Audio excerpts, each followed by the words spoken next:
প্রথমেই নিয়ে নিয়েছি চালের গুঁড়ি। তো চালের গুঁড়িটা ব্লেন্ড করার পরে এভাবে ভালো করে মেশানো হচ্ছে। এবার ছড়াগুলো এক এক করে বানানো হচ্ছে। এগুলো হচ্ছে কাজির ছড়া। বিক্রমপুরের ঐতিহ্যবাহী একটি খাবারের মধ্যে এই কাজির ছড়া পড়ে।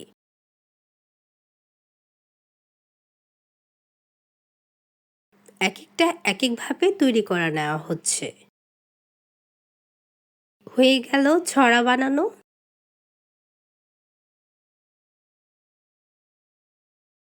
এবার এই ছড়াগুলো ফুটন্ত গরম পানিতে এক এক করে সেদ্ধ করে নিতে হবে। সেদ্ধ হয়ে গেলে ছড়াগুলো এমনিতেই শক্ত হয়ে যাবে। বেশ ভালো করে সেদ্ধ করে নেওয়া হচ্ছে। এই কাজির ছড়াগুলো বানাচ্ছে আমার নানু। এবার একটা পাত্রে আরও কিছু চালের গুঁড়ি পাতলা করে গোলানো হচ্ছে।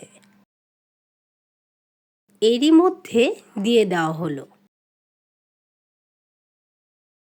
এবার বেশ ভালো করে নাড়াচাড়া করে নিতে হবে।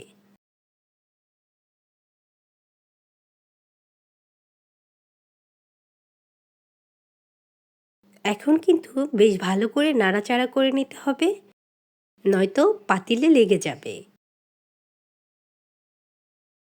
এই ছড়াগুলো খেতে কিন্তু খুবই ভালো লাগে। এখনকার যুগের মানুষ এই কাজির ছড়ার সাথে তেমন একটা পরিচিতি না, কিন্তু আগেরকার মানুষ এই কাজির ছড়ার সাথে খুবই কিন্তু পরিচিত। এটা একটা জনপ্রিয় খাবার। এখানে ভর্তার আয়োজন করা হচ্ছে।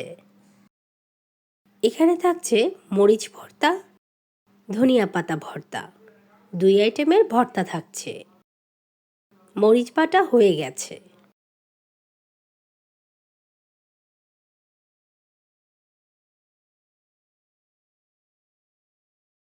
মরিচ ভর্তা তুলে নেওয়ার পরে এবার ধনিয়া পাতা ভর্তা বানানো হচ্ছে।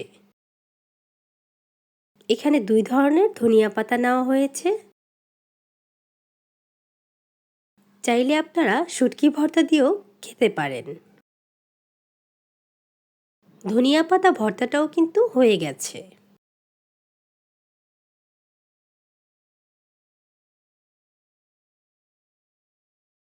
ভর্তা আর কাজির ছড়া দুটোই কিন্তু হয়ে গেছে। যারা যারা না খেয়েছেন বাড়িতে বানিয়ে খেয়ে দেখবেন। খেতে কিন্তু খুবই ভালো লাগে। তো কেমন হয়েছে বন্ধুরা? সবাই জানাবেন। আল্লাহ হাফেজ।